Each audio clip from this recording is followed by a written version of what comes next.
Hola, ¿alguna vez se ha sentido esa cosilla de buscar más coherencia, más efectividad, ¿no? E incluso cuando parece que todo va bien por fuera. Sí, esa sensación de que algo no encaja del todo. Exacto. Hablamos de esas luchas con los hábitos, con organizar el día, la crianza a veces, o simplemente sentir que falta tiempo para todo. Es algo muy común, creo. Bastante universal, diría yo. Pues justo hoy queríamos explorar un poco algunos fragmentos de un texto llamado Paradigmas, Principios y Hábitos de Efectividad. La idea es ver por qué a veces, nuestros intentos de mejorar como que se quedan cortos. ¿Y dónde empezar para un cambio más de raíz, no? Eso es. El texto distingue mucho entre los arreglos superficiales, lo que llama la ética de la personalidad, y un cambio más profundo, basado en el carácter. Hay una cita de Emerson que usan que me impactó. Me gritas tan fuerte en los oídos que no puedo oír lo que me dices. Qué buena. Sugiere que lo que somos habla más alto que cualquier técnica que usemos. Exacto. ¿Y por dónde empezamos ese cambio más profundo según este material? Pues el punto de partida son nuestros paradigmas. Es la palabra clave al principio. Los paradigmas. Las gafas con las que vemos el mundo. Justo. Son nuestras gafas, nuestro mapa de la realidad, que no es la realidad en sí, ojo, sino nuestra interpretación. Y claro, a veces, el mapa está mal. O incompleto, ¿no? Exacto. Y para ilustrar esto, hay una anécdota genial en el texto, la del acorazado y el faro. ¿La conoces? Creo que me suena, pero recuérdamela. Vale. Imagina un buque de guerra enorme, un acorazado, en plena niebla. El capitán ve una luz y ordena por radio: «Oiga, desvíe su rumbo 15 grados para evitar chocar». Ajá. Y le responden: «Negativo, desvíen ustedes su rumbo 15 grados». Uf. El capitán, claro, se indigna. Le habla un acorazado. Y la respuesta final es demoledora: «Y nosotros somos un faro». Jo. ¡Qué potente! Te pone en tu sitio de golpe. Es darse cuenta de que tu percepción, tu mapa, no cambia la realidad física. Exacto. El faro es inamovible. Eres tú, el acorazado, quien tiene que cambiar el rumbo, ajustar el mapa, el paradigma. Me hace pensar en cuántas veces actuamos como el capitán, queriendo que el mundo o los demás se ajusten a nuestro mapa mental. Totalmente. Ese choque con una realidad que no cede es lo que a veces fuerza ese clic, ese cambio de paradigma.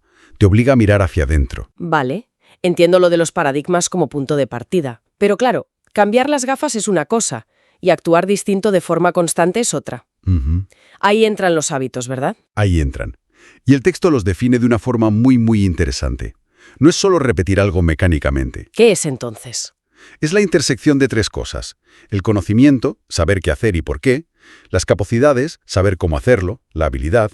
Y el deseo, el querer hacerlo, la motivación real. Conocimiento, capacidades y deseo. Vale, tiene lógica. Si te falta una pata, la mesa cojea. Exacto. Puedes saber qué hacer y cómo, pero si no quieres. O puedes querer mucho, pero no saber cómo. El hábito real necesita las tres. Claro. Y esto se relaciona con lo que el texto llama el continuum de la madurez, ¿no? Como un camino a recorrer. Sí, es un modelo que describe cómo evolucionamos. Pasamos de la dependencia, donde, culpamos a factores externos, a los demás, el tú tienes la culpa, Sí. a la independencia, que es el foco en el yo, la autosuficiencia, el yo puedo solo, Ajá, la etapa del yo me lo guiso, yo me lo como. algo así. Y luego, idealmente llegamos a la interdependencia, que es entender que juntos, cooperando, logramos mucho más. El nosotros podemos. Y los hábitos efectivos son como los escalones para subir por ese continuum. Eso es. Son las herramientas que nos permiten movernos de una etapa a otra de forma más sólida. Vale, tenemos paradigmas, las gafas, hábitos, las herramientas con sus tres patas. ¿Y cuál es el principio fundamental para que todo esto funcione a largo plazo? Para ser efectivos de verdad. Aquí entra un concepto que a mí me parece crucial, el equilibrio PCP. PCP, producción y... Y capacidad de producción. El texto lo explica súper bien con la fábula de la gallina de los huevos de oro. Ah, claro. La conozco. Pues P es la producción, los resultados que quieres, los huevos de oro. Y CP es la capacidad de producción, o sea, la gallina misma, el recurso que te da los huevos. Vale, la moraleja es evidente. Si te ciega la avaricia y matas a la gallina para sacar todos los huevos de golpe, maximizas P a corto plazo, te quedas sin gallina y sin más huevos. Adiós, CP. Exacto. La efectividad real, La sostenible necesita cuidar las dos cosas. Producir, sí, pero también mantener y mejorar la capacidad de seguir produciendo. Es una ley natural, aplica a todo. Es verdad. Aplica a la salud. Si no cuidas tu cuerpo, CP, tu energía y rendimiento P bajan. O a las relaciones. Si no inviertes en confianza, CP, la colaboración P se resiente. O al aprendizaje. Si no dedicas tiempo a formarte, CP, tu capacidad de resolver problemas P se estanca. Es la trampa de no parar nunca, ¿no? De no afilar la sierra, como también se dice. Sacrificar la CP por la P inmediata. Justo. Y esto conecta directamente con otra idea importante.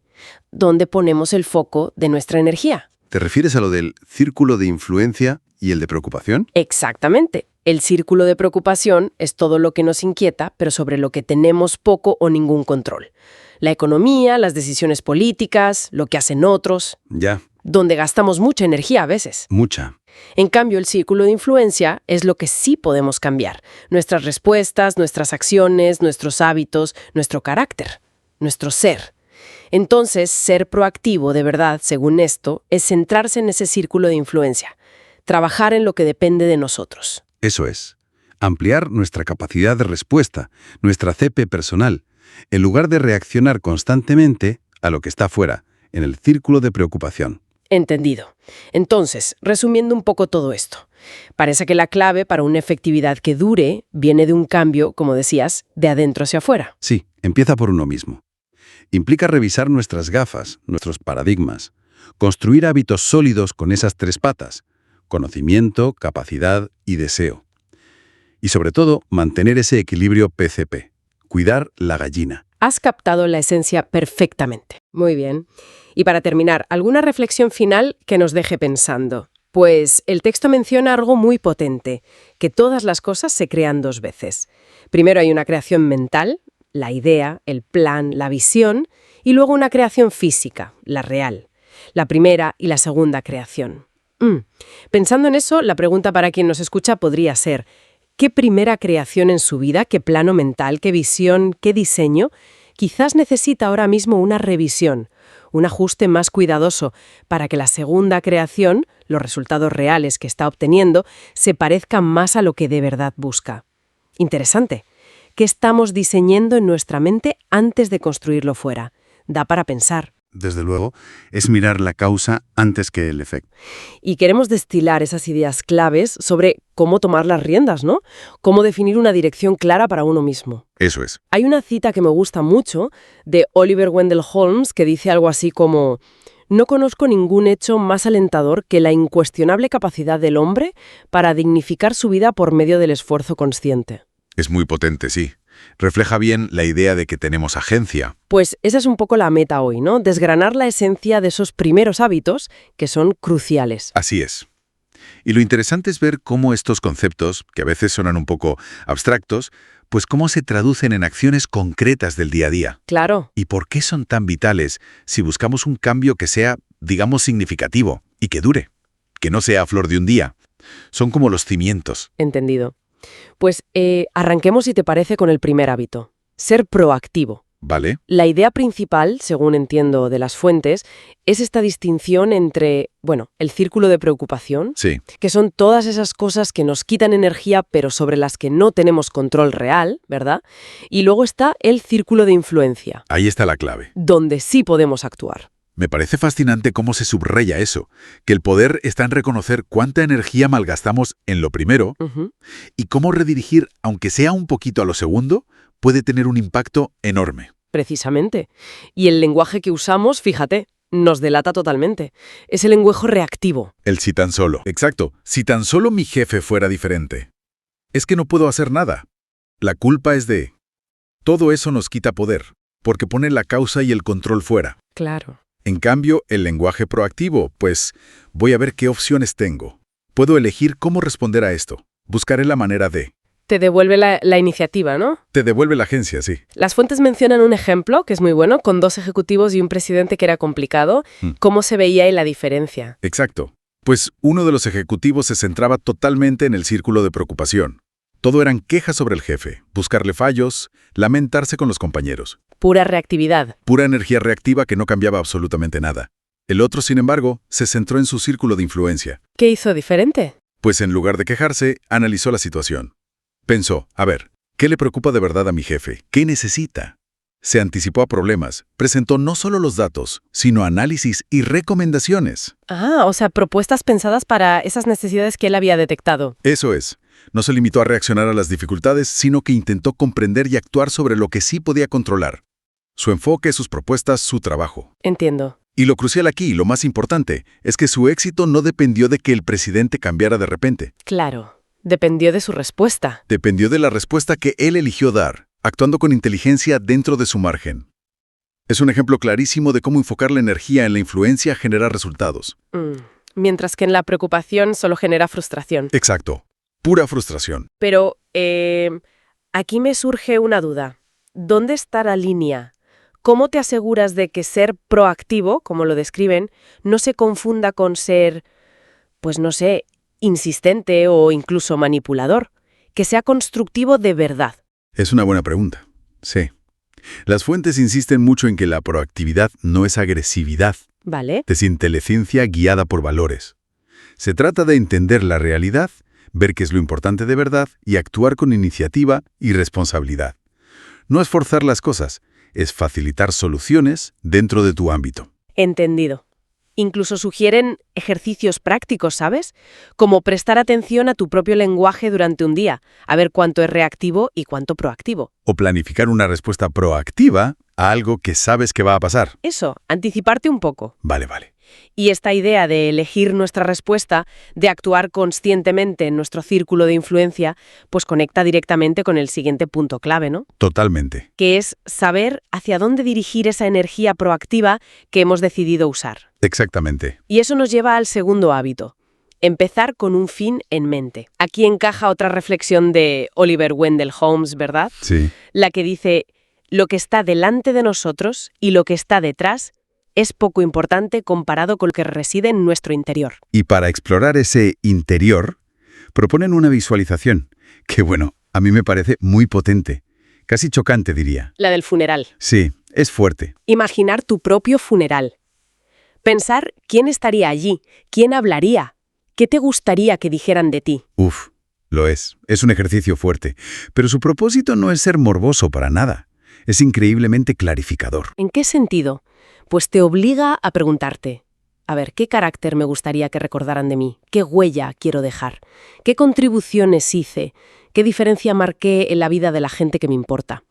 Es una forma de conectar directamente con tus valores más profundos, con lo que de verdad te importa, más allá del día a día. Exacto. En esencia, es como empezar a diseñar tu vida trabajando hacia atrás desde el legado que quieres dejar. ¿Qué quieres que quede? Así que no se trata solo de tener metas como quiero ascender o quiero ganar más, sino de asegurarse de que esas metas y lo que haces cada día Estén alineadas. estén alineadas con tu definición personal de éxito, con tus principios fundamentales. Correcto. Saber a dónde vas te da un filtro para las decisiones diarias. Ante una tarea, una reunión, una elección, puedes pararte un segundo y pensar, ¿esto me acerca a la persona que quiero ser? ¿A la vida que quiero construir? Claro, te ayuda a no perderte en lo urgente, olvidando lo importante. Eso es. Por ejemplo, al preparar una reunión, no pensar solo en la agenda de puntos a tratar, sino en cuál es la contribución fundamental que quiero hacer ahí, que esté alineada con mis valores o mis objetivos a largo plazo. Entendido. Entonces, si unimos estos dos primeros hábitos, Sí, la proactividad nos da el control, esa capacidad de elegir nuestra respuesta en vez de dejarnos arrastrar. la base. El poder de elegir. Y empezar con un fin en mente nos da la dirección, la brújula basada en nuestros valores para guiar esas respuestas y esas acciones. Perfectamente resumido. Es como tener el volante y el mapa. Necesitas ambos. Tiene todo el sentido. Y quizás, para dejar una reflexión final, algo que conecte ambos hábitos, más allá del ejercicio del funeral, que, requiere su momento y su calma. Sí, no es para hacerlo en 5 minutos. Claro, pero ¿qué pequeño paso proactivo, por mínimo que parezca, podríamos dar hoy mismo para empezar a definir o a vivir un poquito más acorde con ese fin en mente personal? Algo concreto, accionable, hoy. Eso es. Quizás sea tener esa conversación pendiente que sabemos que es importante, aunque nos dé pereza. O dedicar solo 15 minutos a ese proyecto personal que tenemos aparcado y que realmente refleja nuestros valores. Algo así. Un pequeño paso, pero en la dirección correcta. Exacto. Empezar a caminar hacia ese fin que hemos definido. Hoy vamos a darle una vuelta a unos textos muy interesantes sobre qué es realmente la efectividad personal. No es solo, digamos, conseguir cosas. No, parece que va más allá, algo más, sostenible. Exacto. Y la idea es meternos con un concepto clave que presentan, el equilibrio entre la producción, la P, y la capacidad de producción, la CP. Usan una fábula, creo. Sí, así es.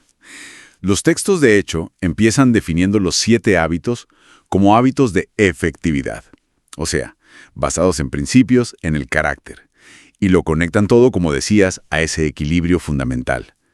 El PCP lo llaman. Ajá. Y para explicarlo tiran de la fábula de Esopo, la de la gallina de los huevos de oro. Un clásico. La conozco, sí. Pues eso, el granjero que, por querer todos los huevos ya, mata a la gallina. Y se queda sin nada. Claro. Exacto. Pierde la P, los huevos, y la CP, la capacidad de producirlos. Así que la efectividad, según esto, es, bueno, mantener ese equilibrio entre lo que quieres conseguir y la capacidad de seguir consiguiéndolo. Vale. La fábula lo deja muy claro. No es solo apretar hoy, sino cuidar la máquina, digamos, para que siga funcionando mañana. Pero, a ver, ¿cómo llevamos esto a la vida real? Más allá de granjas y gallinas. Pues lo aplican a un montón de cosas. Por ejemplo, en lo económico. A ver. Advierten del peligro de confundir el capital, que sería la CP, con los intereses, la P. Claro. Si te pones a gastar capital para vivir mejor ahora, pues a la larga generas menos ingresos, reduces tu capacidad futura. Lógico. Y dicen también que nuestra propia capacidad de ganar dinero, nuestra formación, nuestra salud, eso también es una CP económica, que hay que cuidarla y mejorarla. Tiene todo el sentido. Oye, y creo que también lo aplicaban a la crianza, ¿no? Con los hijos. Eso me pareció interesante. Sí. Ahí contrasta mucho el buscar la obediencia inmediata del niño, que sería la P. Que haga caso ya. Eso. Con construir una relación de confianza, de responsabilidad a largo plazo. Esa sería la CP. Entiendo. Argumentan que si solo te centras en que obedezca ahora, en el resultado inmediato, puedes dañar la relación, la confianza, que es justo la CP que necesitas para influir positivamente más adelante, sobre todo, pues, en la adolescencia, por ejemplo. Claro. Es buscar el equilibrio. Que recoja la habitación, sí, eso es P, pero sin cargarte la relación o su sentido de la responsabilidad, la CP. Es que este equilibrio PCP parece que está en todas partes, ¿no? ¿Dan algún ejemplo más así rápido? Sí, mencionan un par más, aunque más de pasada. La salud personal, por ejemplo. Ajá. Si vas a tope todo el rato, mucha P, hasta que revientas, pues dañas tu salud, la CP. Ya. Y es insostenible. Cuidar la salud, CP, te permite seguir siendo productivo, P, a largo plazo. Vale. Y en la relación es igual. Si te empeñas en imponer tu punto de vista sí o sí, P, puedes dañar la relación, CP. Hombre, claro. Mientras que si inviertes tiempo en entender al otro, en construir, CP, pues luego la colaboración P es mucho mejor. La clave, insisten, es mantener siempre ese balance. Vale, creo que pillo la idea central. Este equilibrio PCP es como el fundamento de todo. Y esto nos lleva a la estructura esa de los 7 hábitos que mencionan. Había un diagrama, ¿no? ¿Cómo organiza los hábitos? Exacta. Hay un diagrama que lo llama continuum de madurez. Es como un camino. Un camino. Sí, vas de la dependencia a la independencia y luego a la interdependencia. Los 3 primeros hábitos te llevan a la victoria privada, o sea, a la independencia, a dominarte a ti mismo. ¿Cuáles son? Ser proactivo, empezar con un fin en mente y establecer primero lo primero. Se centran en ti, en tu carácter, en cómo te gestionas. Entendido. Primero uno mismo para luego poder. Relacionarte bien con los demás. Eso es. Por eso los siguientes 3 hábitos, el 4, 5 y 6, buscan la victoria pública, la interdependencia. Ajá. Son pensar en ganar, procurar primero comprender y después ser comprendido, Ese suena clave. y sinergizar, que este último, sinergizar, es el hábito de la cooperación creativa. Cuando juntos se consiguen más que la suma de lo que haría cada uno por separado. Es como la cima de la efectividad con otros. Vale, victoria privada, victoria pública y el séptimo, falta uno. Así, el hábito 7, afilar la sierra. Este es como el que envuelve a todos los demás. ¿Cómo que los envuelve? Representa la renovación continua. Cuidar de ti mismo en todas las dimensiones, física, mental, social, espiritual. Es el hábito de cuidar tu CP general. Ah, ¿volvemos al PCP? Exacto. Es el hábito que te permite seguir practicando los otros 6, mantener y mejorar todo el sistema. Es pura CP. Entendido. Entonces, resumiendo un poco lo que hemos sacado de estos textos, la idea potente es que la efectividad de verdad no es correr mucho hoy y quemarte, No. sino que es más como una maratón. Hay que cuidar tanto los resultados que buscamos, la P, como nuestra capacidad de seguir generándolos, la CP, en todo. Justo eso. El equilibrio PCP es la clave para que sea sostenible, para que haya crecimiento real. Muy interesante. Sí, y fíjate que cierran esta parte con una cita de Thoreau sobre el esfuerzo consciente para dignificar la vida. Quizás, una reflexión para quienes nos escuchan podría ser esa, ¿no? A ver. Pensar, ¿en qué área importante de mi vida estoy quizá demasiado centrado en los huevos de oro, en la P, y estoy descuidando la gallina, la CP?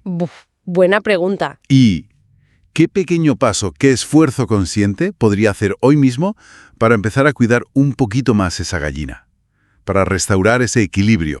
Hoy nos metemos de lleno en unas páginas muy concretas, de la 56 a la 70.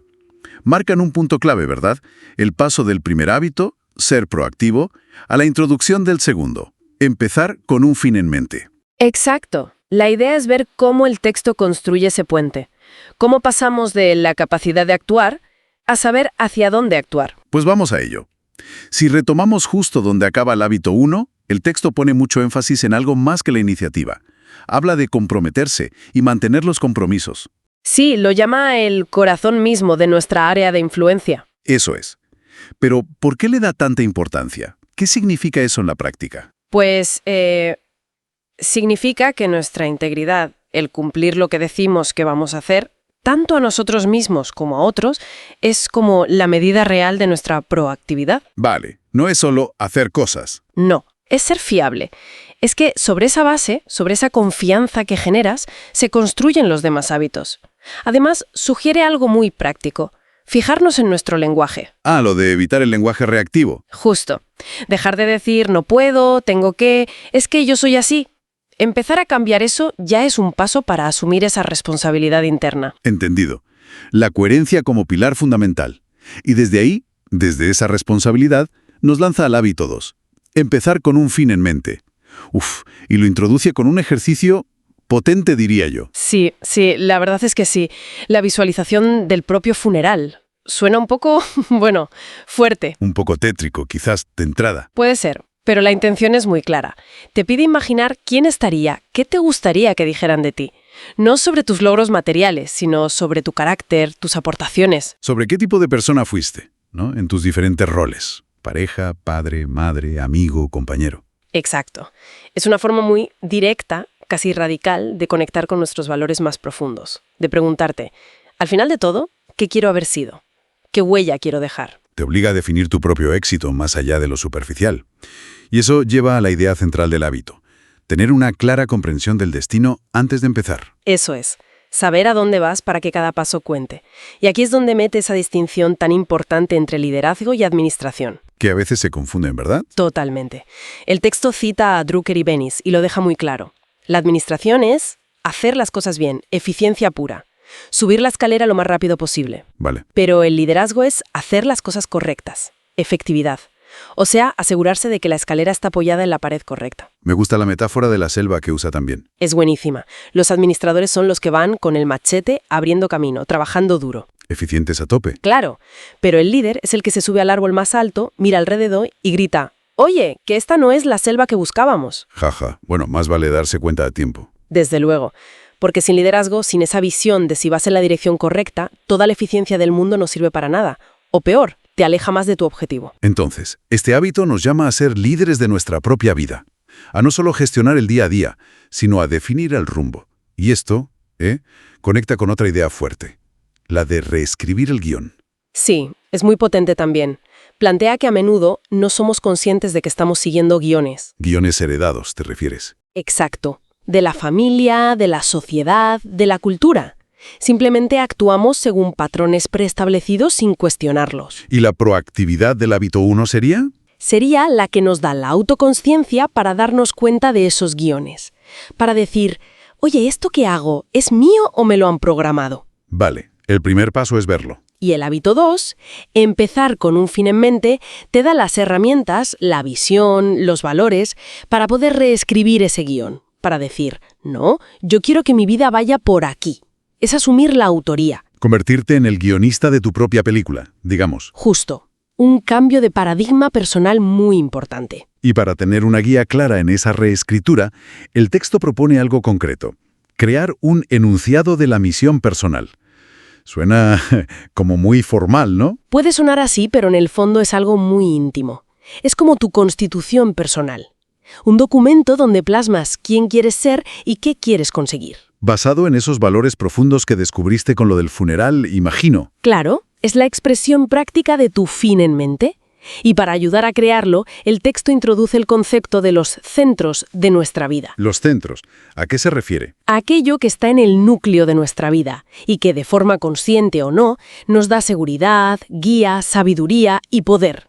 Menciona varios centros muy comunes. Por ejemplo. Pues, por ejemplo, estar centrado en el cónyuge o en la familia, en el dinero, en el trabajo, en las posesiones, en el placer, incluso en los amigos o hasta en los enemigos. O en la iglesia, o en uno mismo. Vaya, hay muchas opciones. Y supongo que cada centro tiñe la forma en que vemos el mundo y tomamos decisiones. Totalmente. Actúa como un filtro. Y muchos de esos centros, pues, son inestables. Cambian, dependen de factores externos, nos hacen vulnerables. Entonces, frente a todos esos, ¿cuál propone el texto como el centro más fiable, digamos? Propone un centro en principios. Argumenta que hay principios universales y atemporales, como la integridad, la contribución, la justicia, la dignidad, el potencial. Principios que no cambian con las modas ni dependen de cómo se comporten los demás. Exacto. Centrarse en principios te da una base sólida, una brújula interna que no falla, independientemente de las circunstancias. Te permite poner todos los demás centros, familia, trabajo, etc., en perspectiva. Entiendo. No es que esos otros centros no importen, sino que los ves a través de la lente de los principios. Eso es. Te da una guía estable para tomar decisiones más sabias y coherentes a largo plazo, una visión más clara y objetiva de la realidad. Muy bien, pues recapitulando un poco, hemos viajado desde la base de la acción responsable, de cumplir compromisos, del final del hábito 1, a la necesidad crucial de definir nuestra dirección personal, hábito 2. Sí, de la proactividad a la visión. Y todo basado en valores profundos, en lo que de verdad importa para cada uno. No se trata solo de estar ocupados, sino de que esa ocupación tenga un sentido, un propósito que hayamos elegido nosotros. Correcto. La idea central que transmiten estas páginas es esa. La afectividad real, la de verdad, viene de alinear lo que hacemos cada día con esa visión clara de nuestro fin en mente. Si no, corremos el riesgo de ser muy eficientes. Pero subiendo por la escalera equivocada. Exacto. Mucho esfuerzo para nada. O para llegar a un sitio al que no queríamos ir. Queda claro. Y como reflexión final, ¿qué nos dejan estas páginas? Más allá de aspirar a tener ese centro en principios, que suena ideal, ¿qué pasaría si fuéramos realmente honestos e intentáramos identificar cuál es nuestro centro real ahora mismo? Buena pregunta. Cómo ese centro, quizás sin darnos ni cuenta, está ya dirigiendo nuestras decisiones diarias, nuestras reacciones, nuestras metas. ¿Qué descubriríamos ahí? Pues seguramente mucho. Daría para otra charla entera, ¿eh? Desde luego. Ahí lo dejamos para que cada uno le dé una vuelta. Hola. Hoy vamos a hacer un análisis bastante interesante sobre cómo encontrar nuestro rumbo, nuestro norte y también cómo gestionar mejor el día a día. Eso es. Nos vamos a basar en los 7 hábitos de la gente altamente efectiva, concretamente entre las páginas 71 y 90, más o menos. Sí, la idea es entender bien eso de definir un centro, una misión personal, y ver cómo conecta luego con administrar el tiempo, claro. Exacto. A ver, terminamos de ver el segundo hábito, el de empezar con un fin en mente, Ajá. y ya nos asomamos un poco al tercero, el de primero lo primero. Eso es. Se trata de, digamos, tener clara la brújula antes de echar a correr, ¿no? Tener esa guía interna, justo. Y el material nos dice, primero, párate a pensar. ¿Cuál es tu centro ahora mismo? ¿Qué te mueve? Claro, ¿es la familia? ¿Es el trabajo? ¿Quizás el dinero? ¿Las posesiones? Exacto. Y el punto es que identificarlo es importante porque, bueno, el texto sugiere que esos centros, aunque pueden ser válidos en parte, Sí. a veces son un poco inestables o nos hacen muy dependientes de cosas de fuera, ¿no? Claro, totalmente. Y justo ahí es donde se propone la alternativa. Un centro de principios. Principios, ¿qué te refieres a valores? Exactamente. Valores sólidos, universales, que no cambian tanto con las modas o las circunstancias. Este centro es como unas gafas bien graduadas, ¿sabes? Ajá. Te permite ver las cosas con más claridad, afrontar los problemas desde la raíz y, bueno, tomar decisiones más efectivas a largo plazo. No se basa en gente o cosas externas, sino en tu propio núcleo interno. Entiendo. Y ligado a esto está lo de escribir un enunciado de misión personal, casi como una constitución para uno mismo. Eso es. Suena potente, ¿verdad? Sí, pero ojo, que el libro avisa. No es cosa de una tarde. No, desde luego que no. Requiere pararse a pensar en serio, ¿eh? Conectar con lo que de verdad valoras. Claro, no es solo hacer una lista de metas, es más, definir quién quieres ser y qué principios te van a guiar. Y seguramente haga falta darle unas cuantas vueltas hasta que digas, vale, esto sí soy yo. Y para ese trabajo, para esa introspección, dice que usemos la totalidad del cerebro.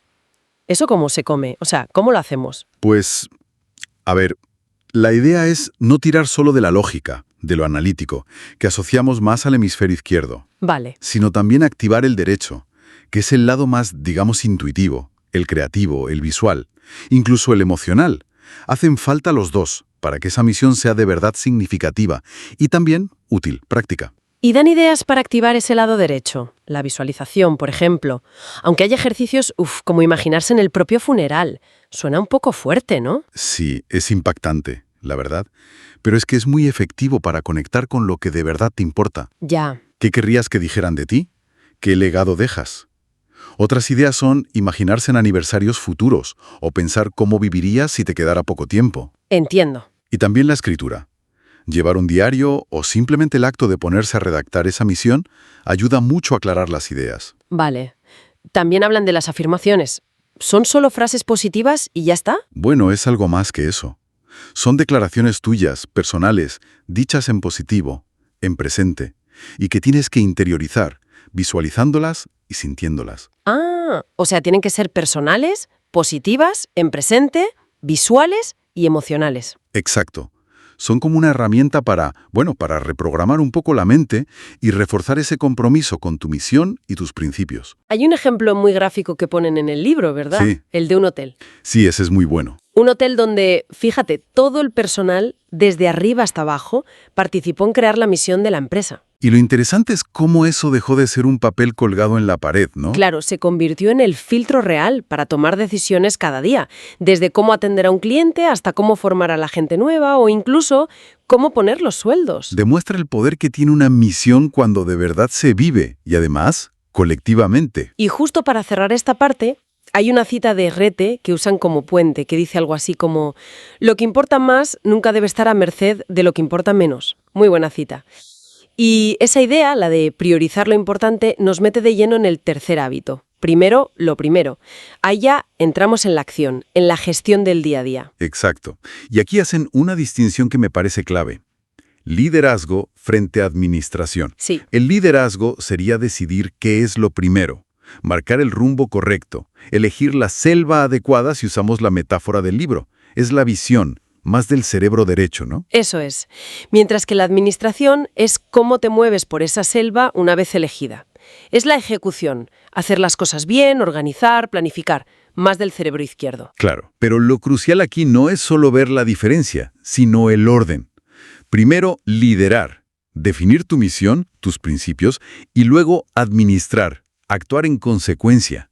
La máxima que dicen es: administra desde la izquierda, lidera desde la derecha. Exactamente. Porque si no sabes a dónde vas, si no hay liderazgo claro, por muy eficiente que seas administrando, puedes acabar muy rápido. Pero en el sitio equivocado. Totalmente. Entonces, resumiendo un poco, hemos visto que es fundamental definir un centro basado en principios y una misión personal. Eso sería el hábito 2, usando tanto la lógica como la intuición. Ajá. Y que eso es la base, el cimiento imprescindible para el hábito 3, la administración efectiva, empezando por saber diferenciar entre marcar el rumbo y gestionar el camino. Y queda ahí una pregunta flotando, ¿no? Si esa misión personal es nuestra brújula, nuestra constitución, ¿cómo nos aseguramos de que lo que hacemos cada día, nuestra administración, nos lleva de verdad hacia allá? Buena pregunta. O sea, ¿estamos invirtiendo el tiempo y la energía en aquello que nosotros mismos hemos dicho que es lo más importante? ¿O nos dejamos llevar por la corriente? Ahí queda eso para reflexionar. Bienvenida, bienvenido a esta exploración sobre cómo administrar nuestro tiempo de forma efectiva. Hola, un tema crucial, sin duda. Hoy nos metemos de lleno con el tercer hábito de Stephen Covey. Primero, lo primero, basándonos, claro, en su libro Los 7 hábitos de la gente altamente efectiva. Eso es, un clásico que sigue muy vigente. Nuestra idea es sacar la esencia, lo práctico. Y para empezar, Covey marca una diferencia, fundamental, ¿no? Liderazgo frente a administración. Exacto. Liderar es decidir a qué dedicarte, elegir la selva, como dice él, visión, estrategia, cerebro derecho. Y administrar es, cómo moverte por esa selva una vez elegida. La eficiencia, las herramientas, cerebro izquierdo. Justo. Ambas son vitales, claro, pero el liderazgo va primero. De nada sirve ser súper eficientes si vas en la dirección equivocada. Administra desde la izquierda, lidera desde la derecha. Me gusta esa frase. Sí, es muy gráfica. Y una vez que sabes hacia dónde quieres ir, ahí es donde la administración, la gestión del día a día, se vuelve clave. Y aquí entra, la famosa matriz de administración del tiempo. Ah, la matriz. Urgente versus importante. Eso es. No es solo un cuadro, ¿sabes? Es casi como una radiografía de en qué gastamos realmente nuestro tiempo y nuestra energía. A ver, vamos a repasarla rápido. El cuadrante 1. Urgente e importante. Las crisis, los problemas que apretan, los plazos finales. Lo que hay que hacer sí o sí y ya. Mucha gente vive ahí, ¿no? Apagando fuegos constantemente. Agotador. Totalmente. Luego está el cuadrante 3. Urgente, pero ojo, no importante. Este es el peligroso, creo yo, el que nos engaña. Exacto.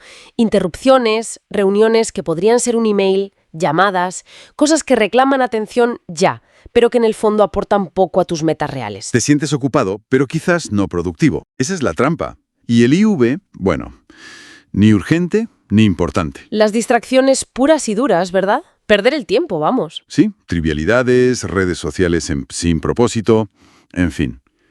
La gente efectiva, según Covey, intenta evitar el triple E y el IV como la peste. Lógico. Pero lo más interesante es que también buscan reducir el tiempo que pasan en el IV, en las crisis. ¿Y cómo? Si las crisis, a veces simplemente pasan. Claro, pero ¿cómo? Pues invirtiendo tiempo de forma proactiva en el cuadrante 2.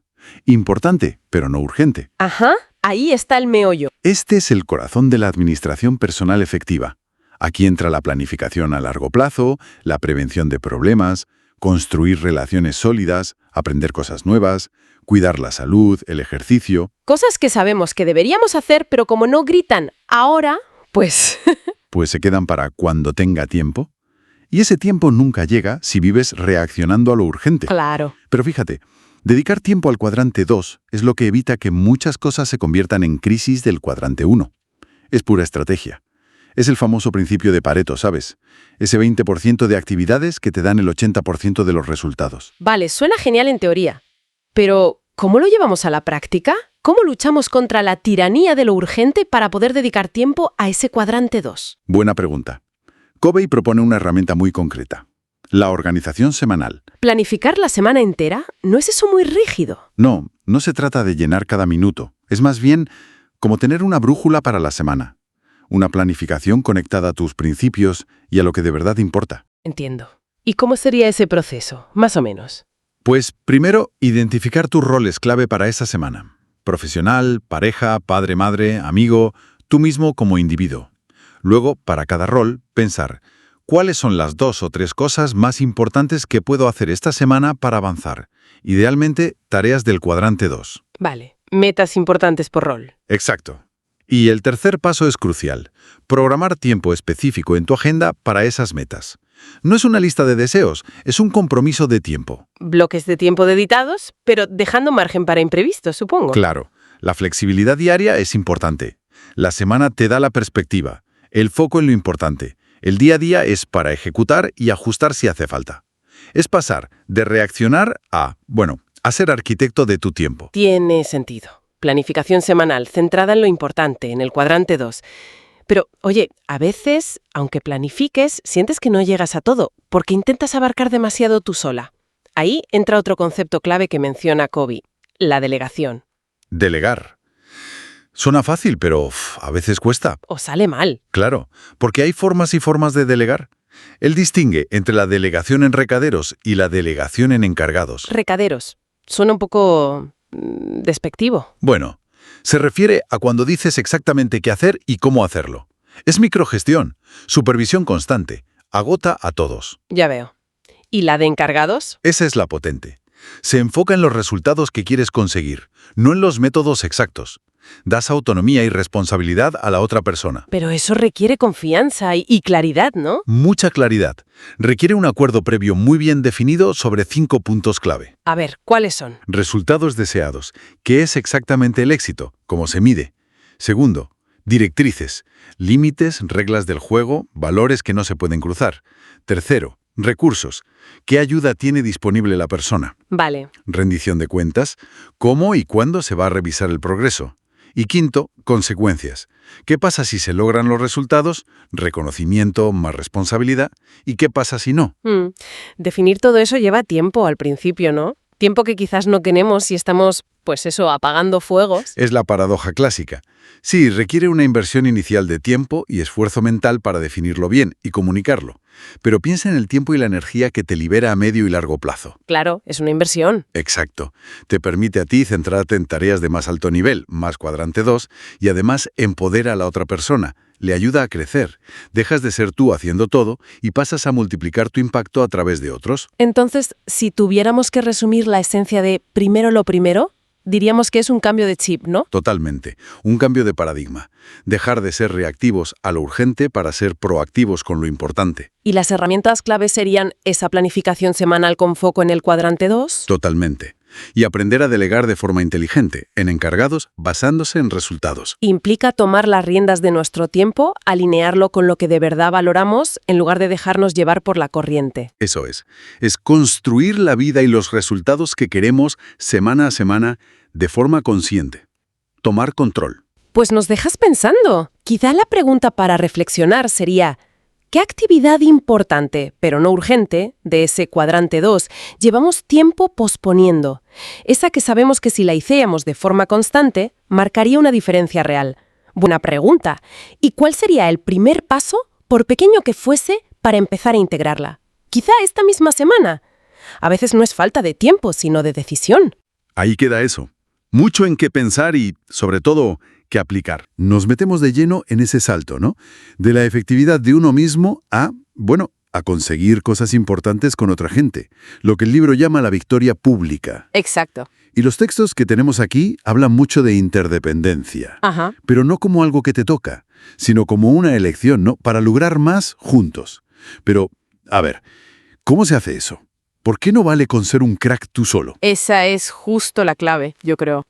Los materiales insisten mucho en que, para objetivos donde dependemos unos de otros, los enfoques de yo gano y punto no funcionan. Claro. La única vía que se sostiene a largo plazo es buscar fines ganar-ganar. Y ojo, usando también medios ganar-ganar. Vamos a ver por qué otras formas de pensar que son súper comunes, pues fallan aquí. Se critica bastante, por ejemplo, el paradigma gano-pierdes. Que, a ver, en una competición pura, pues tiene su lógica, ¿no? Si yo gano, tú pierdes. Pero en relaciones que continúan, ¿por qué dicen que es tan malo? Pues porque es una visión muy corta de miras. Las fuentes lo argumentan muy bien. Casi siempre el gano-pierdes se acaba convirtiendo en pierdo-pierdes. Ah, sí. Sí, porque te cargas la confianza, dañas la relación. Piensa, en una negociación donde aprietas tanto que ganas hoy. Ya. Pero igual has perdido a ese cliente o a ese socio para siempre. Se minusvalora el valor de la relación a futuro. Entendido. Y luego está el otro extremo, ¿no? El pierdo-ganas. Eso de querer agradar siempre, evitar el conflicto.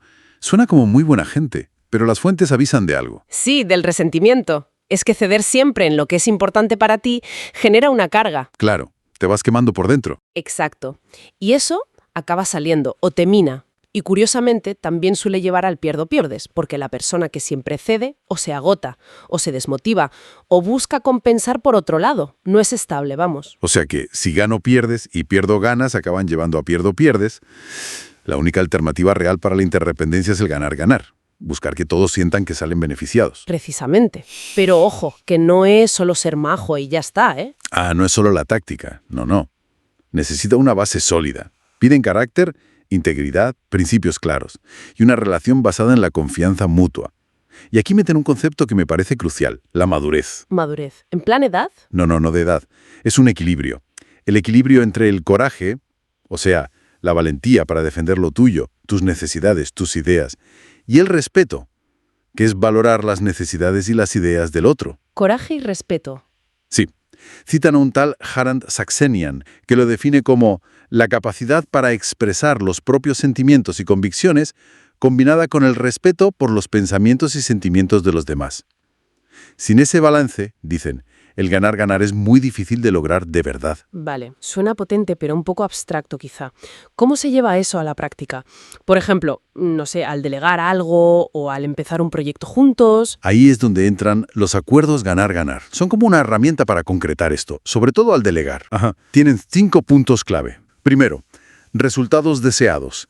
O sea, definir bien el qué final, no tanto el cómo milimétrico. Vale, el objetivo. Eso. Segundo, directrices. Los límites, las normas importantes, los principios que no se pueden saltar. Tercero, recursos. ¿Qué tienes disponible? Gente, dinero, tiempo, apoyo. Ok. Cuarto, rendición de cuentas. ¿Cómo vamos a saber si lo hemos hecho bien? ¿Cómo se mide? Y quinto, consecuencias. ¿Qué pasa, bueno o malo, si se logran o no esos resultados? Entiendo. ¿Y cómo ayuda a tener esos 5 puntos claros? ¿Ponen algún ejemplo? Sí, hay un caso muy bueno de un banco que cambió su forma de hacer la formación interna. Ah, mira. Pasaron de dar instrucciones súper detalladas que frustraban a la gente y la hacían dependiente a usar estos 5 puntos con los responsables de formación. ¿Y cómo fue? Pues, por ejemplo, el resultado era formadores buenos y gente formada contenta. Las directrices incluían el presupuesto y los valores del banco. Los recursos, pues materiales y cierto apoyo. La rendición de cuentas serán las evaluaciones postformación. Y las consecuencias, pues reconocimiento, más oportunidades, si va bien. Claro. El cambio fue brutal, dicen. Dio autonomía, la gente se motivó más y los resultados mejoraron. Estructura la libertad y la responsabilidad, ¿sabes? Interesante. Pero claro, para llegar a esos acuerdos, imagino que hay que entenderse bien primero, ¿no? Absolutamente. Y eso nos lleva de cabeza al hábito 5. Procure primero comprender y después ser comprendido. El famoso hábito 5. Exacto. Para poder construir algo ganar-ganar de verdad, la habilidad número 1 es la escucha empática. Escucha empática. ¿Qué es exactamente? O sea, no es solo escuchar atento. No, va más allá. No es oír esperando tu turno para replicar, ni siquiera es solo entender las palabras. Es escuchar con la intención profunda de comprender el marco de referencia del otro. Su marco de referencia. Sí, sus ideas y sus sentimientos. Intentar ver el mundo como lo ve esa persona, aunque sea por un momento. Y para eso hay que evitar lo que el texto llama respuestas autobiográficas. Respuestas autobiográficas. ¿Te refieres a cuando saltamos con «pues a mí me pasó» o damos consejos sin que nos los pidan? Justo eso. Esa tendencia natural que tenemos a evaluar. Eso está bien, mal, a sondear con nuestras preguntas. ¿Pero por qué hiciste eso? A aconsejar. Lo que tienes que hacer es, o a interpretar. Lo que tú quieres decir es desde nuestra propia vida, antes de haber entendido de verdad al otro. Ya. Las fuentes usan un ejemplo muy gráfico. Un padre con su hijo adolescente. El chaval está raro, distante, y el padre venga a darle consejos basados en su propia experiencia. Tienes que esforzarte más, a tu edad y ya, pero sin escucharle de verdad. Sí, recuerdo ese ejemplo. El padre no se enteraba de nada. El problema real del chico era otro, ¿no? Algo de una nota o... Exacto. Se sentía fatal por una nota baja. Pero eso solo salió cuando el padre, por fin, se calló y escuchó con empatía, sin juzgar ni aconsejar, solo intentando comprender.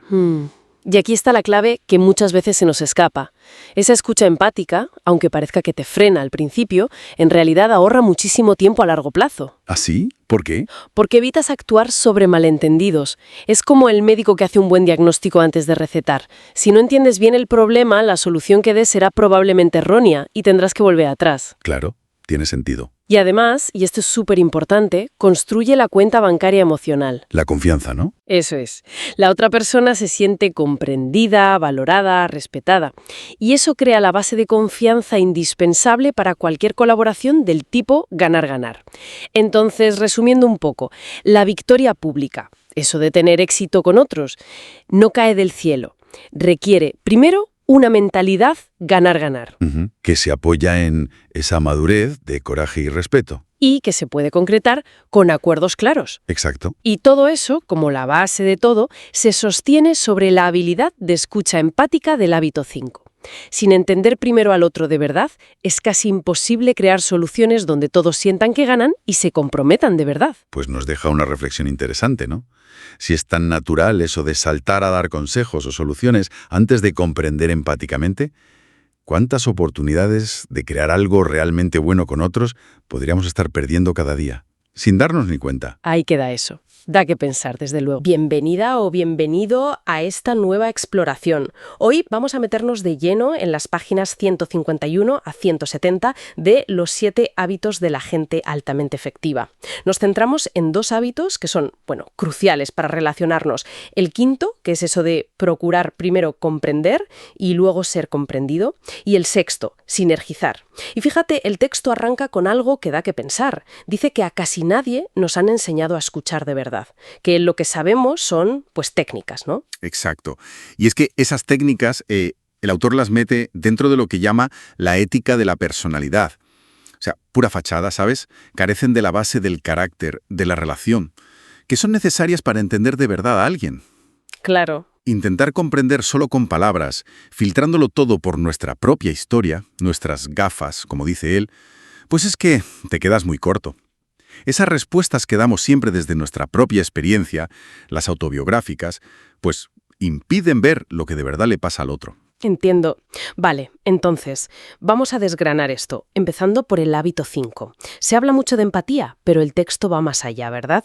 ¿Qué hace falta para comprender de verdad? Pues mira, hace falta una mezcla potente. Primero, un deseo auténtico, querer entender de verdad. Luego, fortaleza de carácter, porque a veces escuchar lo que el otro siente, pues no es fácil. También necesitas una cuenta bancaria emocional en positivo, o sea, esa confianza que ya existe en la relación. Y, por supuesto, la habilidad concreta de la escucha empática. El ejemplo que pone del padre con el hijo adolescente. Es que es muy claro. El padre empieza preguntando por encima, ¿no? Y dando consejos basados en su vida. A tu edad, yo... Totalmente. Pero fíjate qué interesante el giro que propone el libro, cuando el padre cambia el chip y empieza a usar la escucha empática. Simplemente reflejando lo que dice el hijo, sus sentimientos. Vaya, parece que estás frustrado con esto, o siento que te sientas así. Ahí se crea un espacio seguro. Y es entonces cuando sale el problema real. Exacto. Ahí es cuando el hijo suelta lo que le pasa de verdad. Una mala nota que le da vergüenza. Y la clave aquí es esa. Si no entiendes el problema de raíz, ¿de qué sirven los consejos? Es como recetar sin diagnosticar. Es lo que el libro llama dar aire psicológico, ¿no? Como dejar que la persona respire, que se exprese hasta que se sienta comprendida. Precisamente. Y aunque parezca que vas más despacio al principio, la escucha empática a la larga te ahorra un montón de tiempo. Ah, ¿sí? Sí, porque evitas malentendidos, problemas que se quedan ahí enquistados. Lo fundamental es que no solo consigues datos sobre la persona, sino que entras en su realidad, ¿sabes? En cómo ve las cosas, cómo se siente. Y eso, además, es un ingreso brutal en la cuenta bancaria emocional. Ya veo. Y solo después de haber entendido de verdad. Entonces sí podemos buscar ser comprendidos nosotros. Que si presentamos nuestras ideas después de haber demostrado que entendemos al otro, nuestra credibilidad sube como la espuma, ¿no? Fundamental. Piensa en la familia o en el trabajo. Invertir tiempo en comprender de verdad, los dividendos en confianza y en comunicación son enormes. Muchos conflictos es que ni llegan a nacer. Lo que nos lleva, casi sin darnos cuenta, al hábito 6. Sinergizar.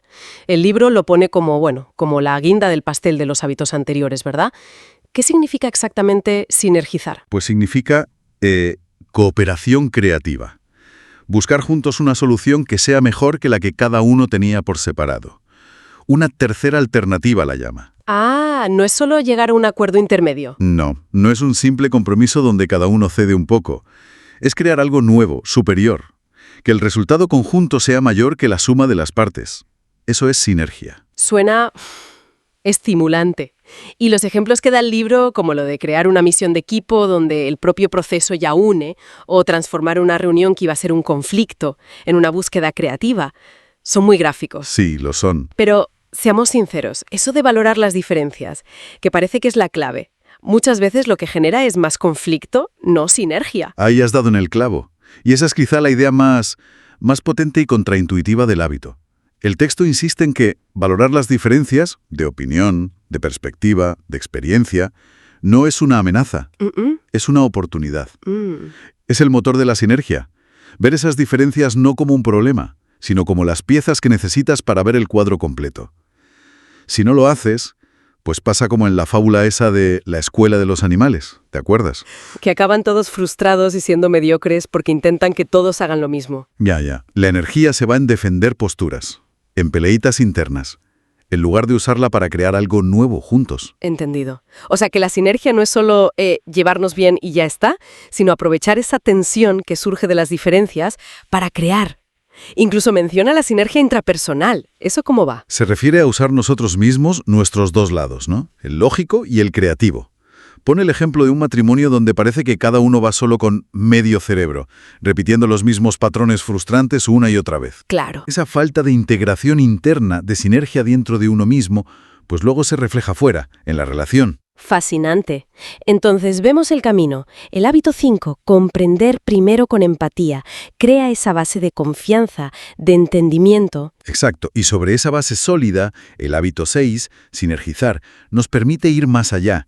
Nos permite construir soluciones creativas, superiores, precisamente porque valoramos y combinamos esas diferentes perspectivas. Es pasar del yo o el tú al nosotros, que construye. Y queda una última reflexión, ¿no? Algo para darle vueltas. Si esto de la escucha empática es tan poderoso, la llave para entender de verdad, ¿qué podría pasar si intentáramos aplicarla de forma consciente, aunque cueste, en esas conversaciones difíciles, donde parece que siempre nos damos contra el mismo muro?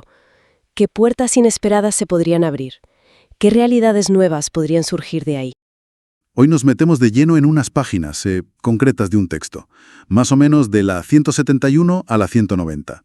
Y vamos a ver dos ideas que me parecen muy potentes: la autorrenovación y eso que llaman la brecha entre estímulo y respuesta. La idea es, sacar el jugo a estas páginas para nuestro crecimiento. Empezamos con un concepto que tiene un nombre curioso: afilar la sierra. Sí, suena un poco a bricolaje, ¿verdad? Un poco, sí. Pero se presenta como el séptimo hábito. Un principio, dicen, de autorrenovación equilibrada. Exacto. Y lo importante, lo que recalca el texto, es que este hábito como que envuelve y hace posibles a todos los demás. Como la base sobre la que se construye el resto. Justo. Y entender por qué es tan importante, es vital. Las fuentes son claras. Descuidar esta renovación, pues tiene consecuencias bastante serias. ¿Serias en qué sentido? Pues que te agotas, pierdes efectividad. No es algo que puedas dejar para cuando tenga tiempo. Se considera una actividad esencial. De esas que el texto llama del cuadrante 2. Importantes, pero no urgentes. Como planificar o prevenir. Las que siempre dejamos para el final. Esas. Pero son la clave para ser efectivos a largo plazo. Ignorarlas es, como no llevar el coche a revisión y esperar que no falle. Entendido, vale. Y el texto habla de dimensiones, ¿no?, para esta renovación. Sí, menciona 4. Física, espiritual, mental y social o emocional. A ver, la espiritual. Recuerdo una anécdota que cuenta de un tal Arthur Gordon, un escritor, creo. Sí, que estaba como bloqueado, ¿no? Con poca inspiración. Eso. Y siguió el consejo de un médico que le dijo que tenía que mirar hacia atrás, a sus motivos. Y descubrió que la fama o el éxito, pues, como que no eran suficiente motor. Y algo de escribir sus preocupaciones en la arena. Sí, suena muy poético, ¿verdad? La verdad es que sí. Pero, ¿qué significa eso en la práctica? Pues a ver, más allá del acto literal que es simbólico, claro, apunta a la necesidad de conectar con lo profundo, con tus valores. Clarificar qué te mueve de verdad, más allá de lo superficial. Es un proceso de introspección, de soltar lastre. Esa es la renovación espiritual que propone. Vale. Conectar con el núcleo de uno mismo. Eso es. Y luego está la dimensión mental. Aquí habla de leer, ¿no? Sí, y no cualquier cosa. Buena literatura, clásicos, biografías, cosas con sustancia. Y también escribir, como llevar un diario. Exacto. El texto es bastante directo. Dice que no leer buena literatura es casi como ser analfabeto en términos de conocimiento. Uf, qué fuerte. Es una afirmación potente, ¿sí? Lo es. Quiere destacar que desarrollar la mente requiere un esfuerzo activo, ¿sabes? No pasa solo. Y estas prácticas, la lectura, la escritura, junto con la renovación física, que menciona como ejercicio regular, aunque no entra en detalle aquí, y la espiritual que comentábamos, todo eso junto forma lo que llama la victoria privada cotidiana. Victoria privada cotidiana. Suena bien. Sí. Y sugiere dedicarle 1 hora al día. más o menos. 1 hora. Parece factible. Es un compromiso, una lucha constante, dice una cita que incluye, que es lo que forja el carácter. Y bueno, no olvidemos la dimensión socioemocional, que esa se nutre más en la interacción con otros. Empatía, cooperación, liderazgo basado en principios. Y justo aquí es donde el texto introduce otra idea que a mí me pareció fascinante. El principio de, otra vez, de adentro hacia afuera. Cuenta una experiencia personal el autor, ¿verdad? Durante un año sabático. Sí, es un momento clave en el texto. Dice que descubrió algo que le cambió la vida. ¿El qué exactamente? Una brecha la llama, entre el estímulo, lo que nos pasa, y nuestra respuesta, cómo reaccionamos. Una brecha. Un espacio de tiempo. No solo de tiempo, es un espacio de libertad. Ahí, en esa brecha, dice la fuente, reside nuestra capacidad de elegir, de crecer, nuestra felicidad incluso. Es la diferencia entre reaccionar en automático, como una máquina, Cosa que hacemos mucho. muchísimo, o elegir conscientemente nuestra respuesta, basándonos en nuestros valores. Es ahí donde somos realmente proactivos. Y lo ilustra con la comunicación con su esposa, ¿no?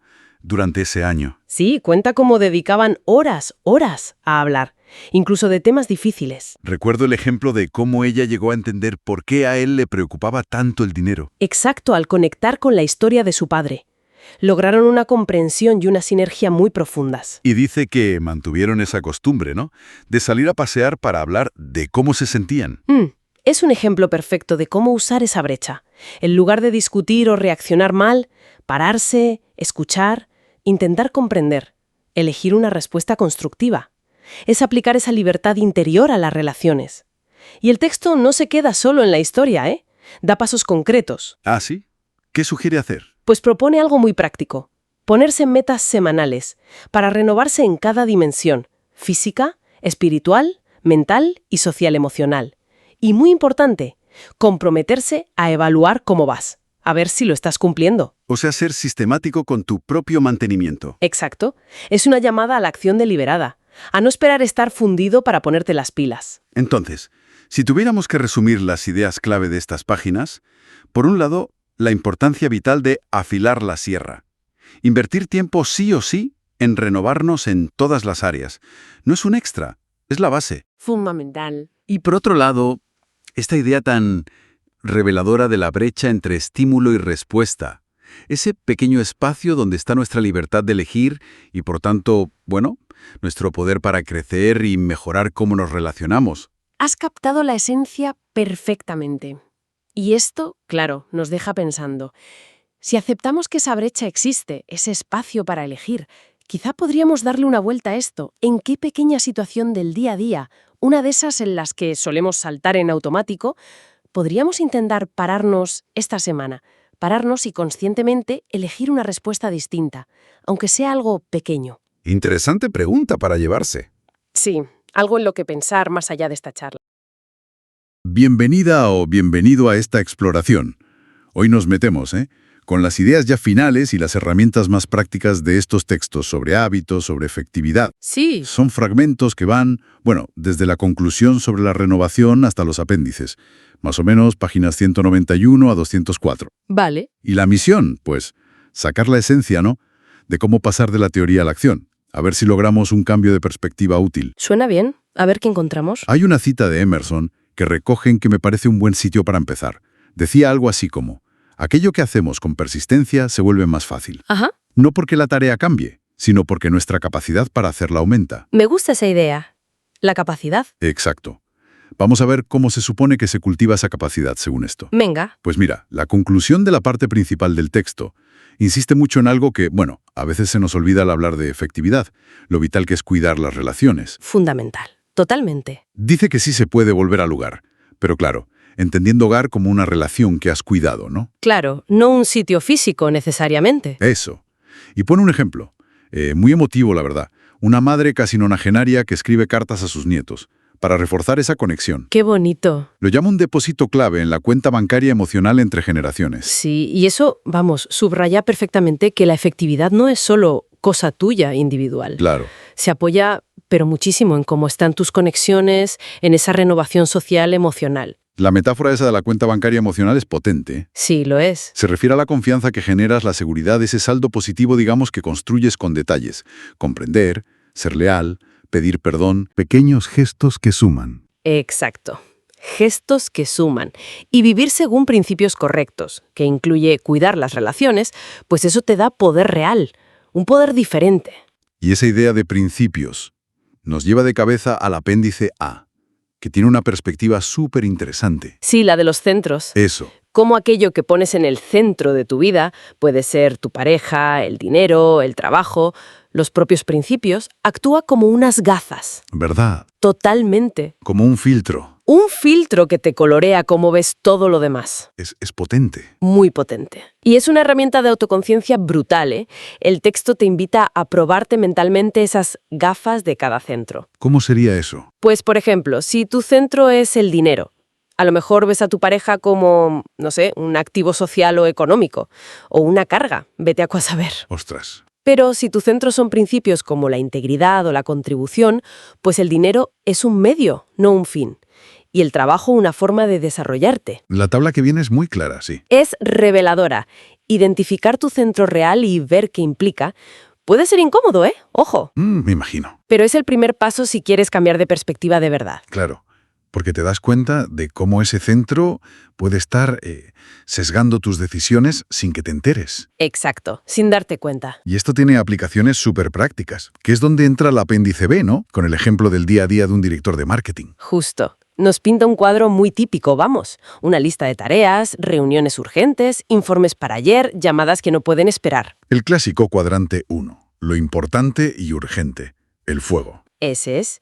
La gestión del tiempo más tradicional se centra ahí, en apagar esos fuegos. Pero, ¿qué pasa con lo importante que no es urgente?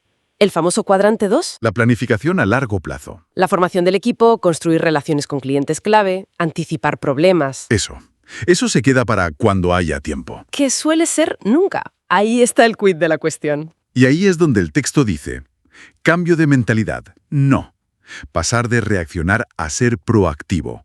Poner el foco en el cuadrante 2. Justo. No es magia, ¿eh? Es invertir tiempo, deliberadamente, en esas actividades del cuadrante 2 para que haya menos crisis del cuadrante 1. A ver, un ejemplo práctico de eso. Pues mira, el presupuesto ese que lleva días atascado, en lugar de hacerlo tú a toda prisa y bajo presión, Sí. delegarlo eficazmente. Y ojo, delegar bien no es solo pasar la tarea, es formar a la persona, definir qué resultado quieres, darle autoridad. Entiendo, es más complejo. Claro. O la bandeja de entrada que está a reventar. Pues adiestrar a un asistente para que filtre, gestione, construyendo confianza, claro. Vale. O mantenerse al día con lo que se publica en tu sector. Pues a lo mejor no tienes que leerlo todo tú. Distribuirlo en el equipo, compartir resúmenes. O sea, la idea no es eliminar las crisis del todo, que eso es imposible, Sería utópico, sí. sino operar de forma más estratégica para que haya menos, para minimizarlas. Precisamente. Se trata de aumentar nuestra capacidad, volviendo a la cita de Emerson del principio. ¿Cierto? Invertir en prevenir, en planificar, en relaciones, en formar a la gente, todo eso es cuadrante 2 y te permite actuar desde la estrategia, no desde la reacción constante. Tiene sentido. El texto admite que es un ideal, pero argumenta, y yo creo que con razón, que es la única base para ser efectivo de verdad y de forma sostenida. Reduce el estrés, me imagino. Y mejora el juicio. Y al final te permite llevar las riendas de tu vida y tu trabajo, en lugar de ir a remolque. Vale, pues resumiendo un poco las ideas clave, las pepitas de oro de estos fragmentos finales. Venga. Primero, la renovación personal, la efectividad, van súper ligadas a cuidar las relaciones. No es algo aislado. Fundamental. Segundo, lo que ponemos en el centro de nuestra vida, esas gafas, moldea muchísimo cómo vemos todo y cómo decidimos. Totalmente. La autoconciencia ahí es clave. Y tercero, la clave para tener más capacidad y menos estrés es enfocarse proactivamente en lo importante, aunque no sea urgente. O sea, el cuadrante 2. Exacto. Actuar antes de que explote. Muy bien. Pues creo que queda bastante claro. Sí.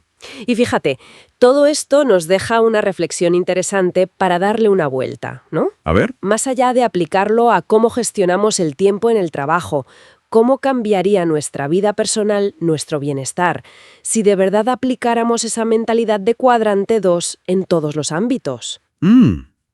Interesante. Si buscáramos activamente prevenir problemas en casa, mejorar nuestras capacidades como padres, como pareja, como amigos, construir relaciones más fuertes antes de que se conviertan en una crisis, ¿cómo sería eso?